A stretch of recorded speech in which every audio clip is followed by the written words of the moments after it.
Hello everyone! So today is the first ever podcast for DJI.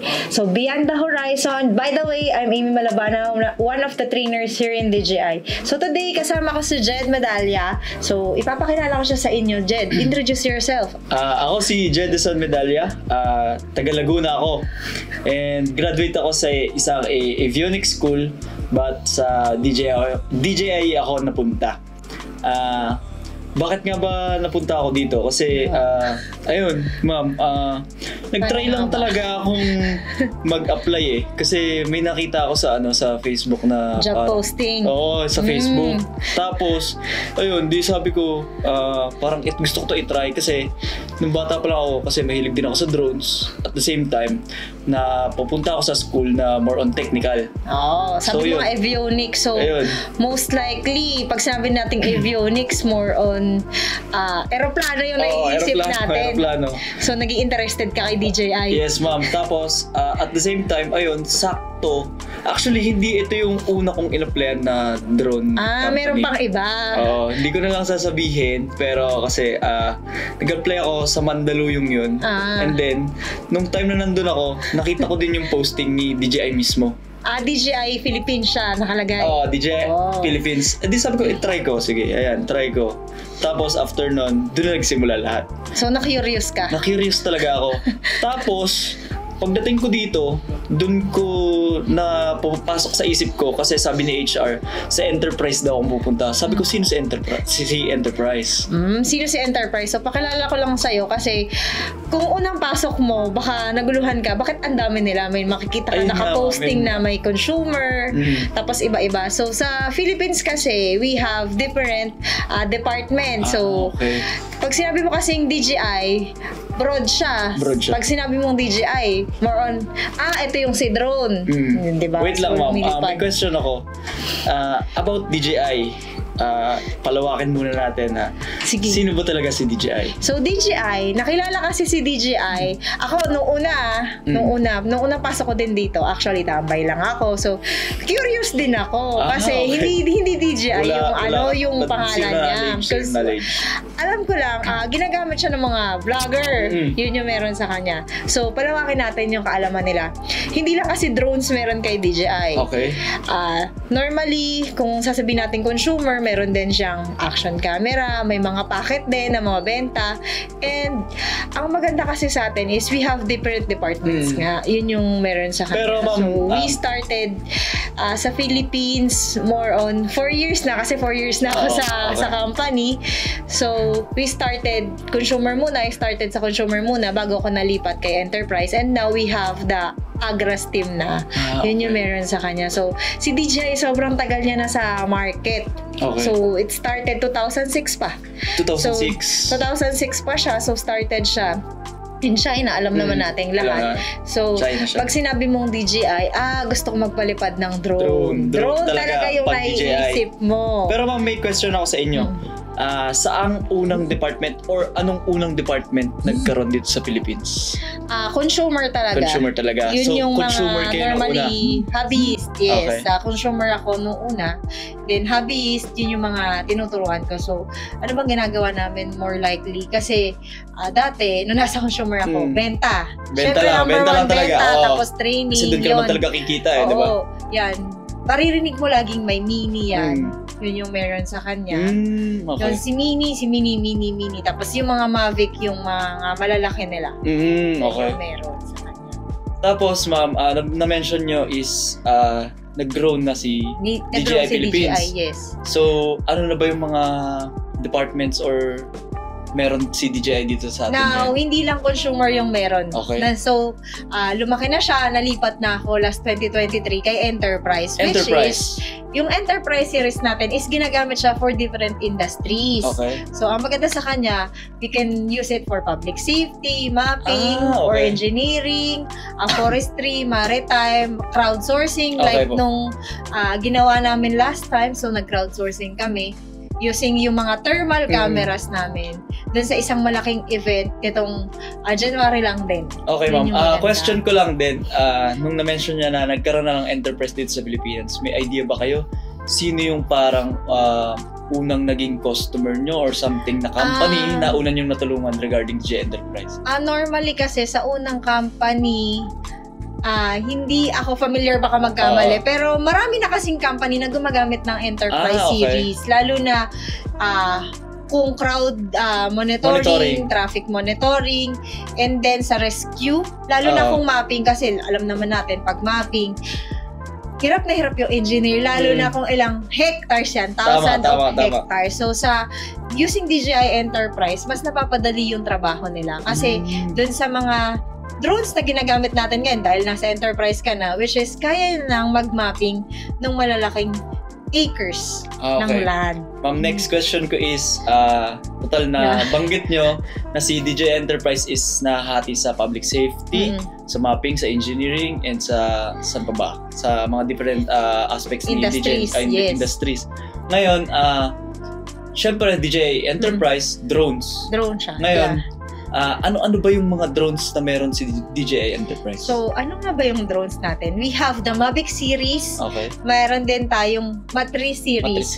So, sa Matrice series natin, we have the M30 tsaka M350. So, focus muna tayo sa Mavic series natin. Focus muna tayo sa Mavic series natin. So, sa Mavic series natin, we have 3. The Mavic 3 Enterprise, for normally ginagamit to for mapping. Then we have the Mavic 3T, which is may thermal siya. So may thermal camera na to. So yun yung parang ginagamit sa public safety. Yes. Okay. And we have the Mavic 3 multispectral for agriculture naman to. Yun yung maganda sa kanya. So maliliit lang yung drones natin, but nakikater niya yung different aspect for industry. Okay. So, may mga specific aspect tayo na pwede nating gamitin. Yun yung gustong-gusto ko dun sa Enterprise series natin, na hindi na talaga tayo mahihirapan, na kung on the go ka, madali lang siyang paliparin. And, kaya mo ilagay sa backpack mo yung Mavic na yun. Maliit siya sa Enterprise. Yes. Yun yung pinakamaliit na drones natin for Enterprise. So, si Mavic, ma'am,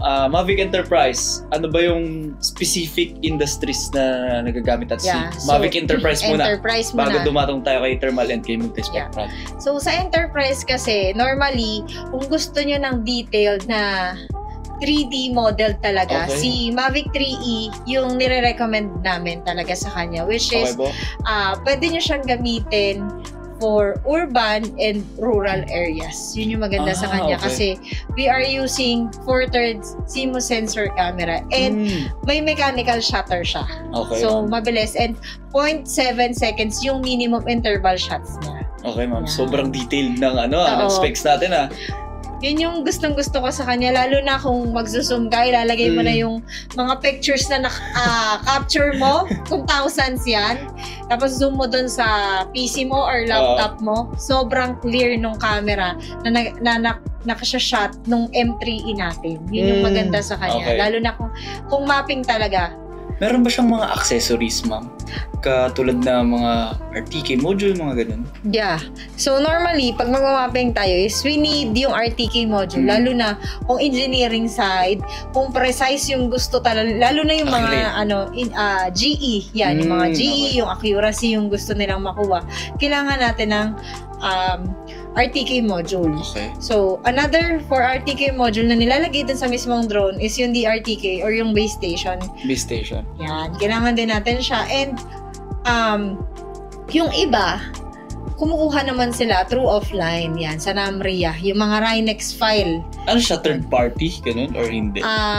We can say third party kasi another company yung pagkukuhanan mo ng mga file na yun. So, Namria is a government. So, doon kinukuha yung kung gusto mo kumuha ng mga Rhinex file talaga. Yun yung meron sa kanya. Para maging precise and accurate yung pagbuo mo mismo ng data mo using the Mavic 3E. Kung wala ka talagang RTK or DRTK. Which is, we tried na. So, kung halimbawang bumitaw yung mismong sa Rhinex, kasi ini-input yan doon sa mismong remote controller. So, na-try na namin yan. Yung data mo, mag-e-error lahat yan. So, dapat, yung connectivity niyan is ginagamitan mo kasi siya ng either dapat naka-wifi yung mismong remote mo para ma-input mo yung mismong account and then yung numbering para Pag nagpalipad ka na, nagmapping ka na, dire-diretso yan. Pag bumitaw lang yan, nag-loss signal, magkakaroon na ng error Problema yung data mo. Okay, so ayan ha. Kita nyo na, mga company na gustong mag-mapping or surveying or ginagamit sa architectural, engineering, construction, pwede si Mavic 3 Enterprise. So, punta naman tayo ma'am kay Mavic 3 Thermal. Saan ba siya ginagamit? So, normally, ginagamit namin yung thermal. Ito, for public safety, yun talaga yung pinaka number 1 use niya. So, ano nga bang meron sa public safety? Law enforcement, tapos yung crowd monitoring, and then, paghahanap din ng tao bukod sa crowd monitoring. Ayan, ito, ginamit siya dun sa isang case study namin last year. So, sa Cagayan. Yan, Cagayan province. So, pag naghahanap ka ng tao, lalo na kung magre-rescue ka, may nalulunod, or kasi alam naman natin sa Cagayan, laging binabaha. Laging binabaha. Yun nga yung problema, lalo na pag bagyo. Alam natin, pag bagyo seasons, laging sa norte napupunta ang bagyo, di ba? So, lagi silang binabaha. So, using drones for public safety, mas napapabilis kasi yung thermal camera natin, meron niyang different color palette. So, mas madali mo siyang nakikita. Kasi kung titignan mo lang siya sa RGB, hindi mo alam kung tao ba to, or animals, or mamaya puno lang pala talaga. So, using thermal camera, may heat signature siya. Okay. Kita din yung temperature niya. Makikita mo siya, yung temperature niya, doon sa mismong remote controller. Yun yung meron sa kanya. So, ito si Mavic 3 Thermal is ginagamit sa public safety. Yeah. And alam naman natin, si public safety is walang pinipiling oras. So, pwede siya sa gabi. Pwede din siya sa gabi. So, kasi gumagamit tayo ng accessories din. Kung kanina natanong mo kay M3E, gumagamit ba ng accessories? Yes. Ito, pwede natin gamitan din ng accessories. So, mamili ka kung gusto mo ng speaker, lalo na kung magpapa-evacuate ka. Diba? Yun nga, example, yung baha. Evacuate ka. So, pwede kang maglagay doon ng mga pre-recorded or kaya live. Kasi yung mismo remote controller natin, meron siyang mic. Yun yung maganda sa kanya. So, pwede kang mag-announce sa kanya na habang lumilipad yung drone mo. So, also, bukod sa speaker, meron din niyang spotlight. Yan. So, pwede mo lagyan niya ng spotlight. So, ilaw. Kung may hinahanap ka talaga, sobrang dilim, sabihin natin mga alas 11, alas 12 na ng hating gabi, hindi mo siya malocate, yun yung maganda sa kanya. Pwede mong gamitan ng ilaw. So, yung effective range niya, 100 meters above. So, makikita pa rin. So, eto, si Mavic 3T, pwede siya sa gabi. So, alam naman natin, kapag ikaw yung nagko-control ng RC or ng drone natin, hindi mo kita yung paligid niya kung may tatamaan o hindi. Ang tanong ko is, yung obstacle sensing ba ni drone ni M3T is parehas kay Mavic 3E? Same sila. They have omnidirectional. Pero pag gabi, guys, kailangan skilled yung pilot natin. And lalo na, natin si Kaap, mahigpit yan. Dapat may permit tayo, authorized tayo magpalipad. Pero kung LGU yan, mga local government units, sila na yung nakikipag-usap kay Kaap. Kasi lalo na kung emergency responses yung gagawin talaga nila. Yun. Kasi hindi biro tong mga enterprise drones di ba? Siyempre, hindi ka naman maglalabas ng pera ng ganun kalaki na unlike dun sa consumer drones natin na habi, lipad lang. So, paggabi talaga guys, make sure lang na tong enterprise drones natin is hindi siya ginagamit for like hobbyist lang. Dapat ginagamit siya in yung purpose niya talaga. Industry. So, sa thermal, ito may gumagamit si QCPD. Yeah, ginagamit nila for monitoring dun sa buong Quezon City. Naka-thermal cameras talaga sila. So, may mga pilots sila na talaga nagpapalipad. Kasi alam naman natin, sa Philippines, traffic, tapos yung mga crime. Kung gusto nating makita agad saan nagmumula yung traffic, diba? Yun yung using thermal sa gabi. Okay, ma'am. Na-mention nyo, QCPD is meron silang drone and sabi nyo is pilot. So, ibig sabihin, meron silang monitoring ng different drones nila. Ilan ba yung drones nila? They use yung, di ba meron tayong flight hub too. So, they use yung mga gano'n na, halimbawa, different stations, may mga may command center sila dun sa isang sa mismong QCPD natin. Kung nakita mo yung mga previous videos doon, monitor nila ano yung nangyayari sa street na to or sa barangay na to. Yun yung maganda sa kanila. Ayun ang maganda kay M3T or sa ano pang enterprise drones. Almost lahat ng drones natin pwede sa software na yun. Sa website. Na yun. So ayun, si Mavic 3T is, alam natin na pwede sa public safety and ground monitoring or ginagamit sa mga LGUs na mga law examples na QCPD. So, and alam naman natin is sinabi ni Ma'am Amy, si M3E for AEC and Engineering. Ngayon, dako naman tayo kay multispectral or tinatawag nating Mavic 3M. Yeah. So, Mavic 3M, ano bang meron? So, normally, eto, katulong siya ng Agras drone. Nakakita ka na ng Agras drone? Hindi pa, ma'am. Hindi pa. So, si Agras, nakita ko lang siya once nung binababa na nila dito kasi gagamitin nga nila. So, para saan nga ba yung multispectral na yun? So, kung kanina may thermal camera tayo para mas ma-detect natin yun sa mga heat signature. Ngayon, ito sa multispectral, we have 4 cameras naman. So, meron siyang NIR, RE, red, and green. So, para ma-detect, ito normally, ang naiintindihan ko sa kanya, kasi pag multispectral, madugo to eh. Madugo. Mayroon niyang mga scientist talaga. Okay. Hindi mo lang mababasa na ikaw lang mismo yung makakapagbasa ng data. So, halimbawa, ikaw yung nag-mapping, process mo, and then yung na-process mong data, pwede mong ibigay yan doon sa scientist for sa agri, sila yung magbabasa niyan. Sila yung mas makakaintindi. Kasi, yung makikita mo lang doon sa camera niya, magkakaibang kulay, may color. Parang black and white lang lahat eh. Pero may dinedetect sila na pag ganitong kulay, may hindi healthy yung plants mo, yung ganun, or may mga diseases. May mga disease. So, katulong siya nung malaking drone, nung Agras drone, para kung mag-spray ka, magiging even na siya. Yan. Okay. Kung may mga diseases talaga yung plants mo or gusto mong maging equally sprayed yung sa farms mo. Okay, so parang si M3M multispectral is parang paunang ginagamit ng mga farmers or sa agriculture kung paano, kung ano bang dapat gagawin dito, is sprayan ba to or ipapacheck sa... Yes, correct ka dyan. Yun yung tulong talaga ng M3M. So, normally ginagamit siya talaga. Mapping din kasi naka 4/3 camera siya. And then, meron siyang 4 na different camera for multispectral para makapagbasa talaga ng data, makapture natin kung ano yung data yung kailangan nila. So, once ginamit namin siya doon sa isang malaking farm, di ko na lang papangalanan. Yan, as in, sobrang laking farm para i-detect kung equally sprayed ba yung mga nila, yung hindi lang water, kumbaga, yung mga pesticides, kung tama ba, napasobra ba, diba? So, nakukuha nila yung accurate data. Yun yung maganda sa kanya dun sa multispectral na ginagamit. Yung mga data na yan, ma'am, is galing na yun sa scientist or talagang nyo pa lang, paano ba to? Parang hula nyo pa lang or something na identify nyo na or normally kasi hindi naman ipapa-map sa yan kung walang data na yung mismong may-ari ng farm, 'di ba? So may expected area na sila na kailangan lang makita talaga. Okay. So hindi lahat. Ipapa-check talaga nila and then yung mismong data ibabato mo sa kanila. Sana magtugma kasi hindi lang puro drones yung gamit. Syempre, normally, magmamanual pa rin sila para to check kung tama ba, isa side by side ba nila yan. Okay.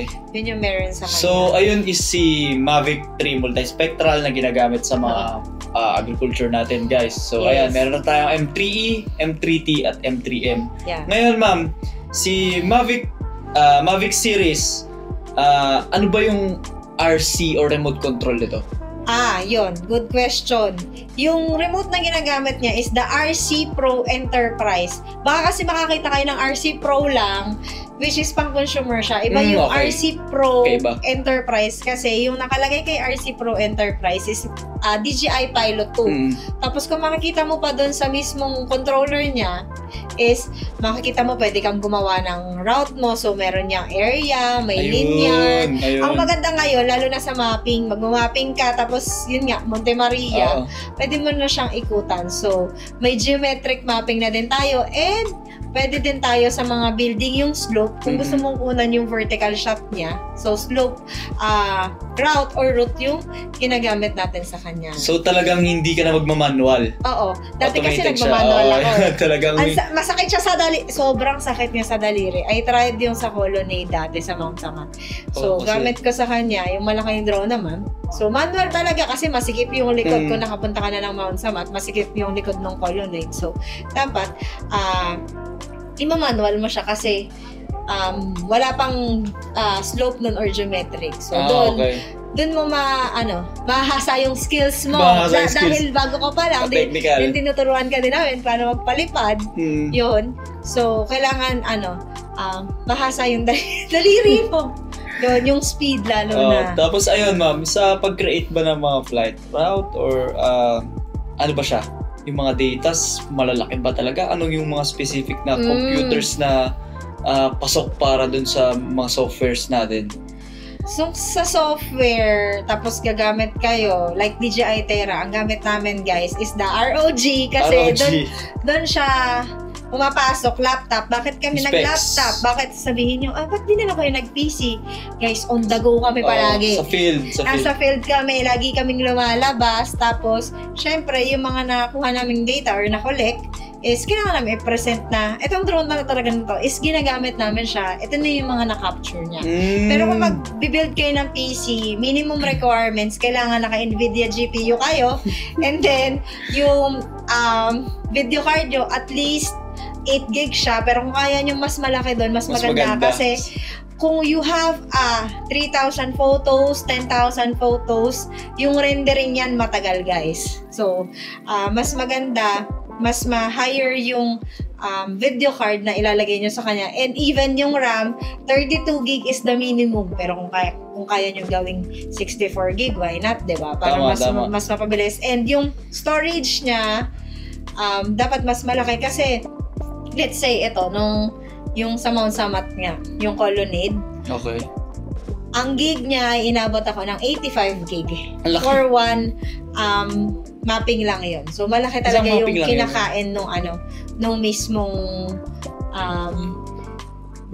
mapping mo sa kanya pag inilagay mo dun sa mismong laptop mo. So, yun guys, natakal na natin yung DJI Enterprise and yung nagdako tayo sa Mavic 3 Enterprise Series and nalaman natin yung mga industries na yun. Ayun na, alam nyo na kung pagkailangan nyo ng more on drones and technical na makakatulong sa inyo, pwede tayong lumapit kay DJI Enterprise. And kung meron kayong mga gusto pang itakels dito sa ating podcast, The Beyond the Horizon, magsabi lang kayo and comment down below. Thank you.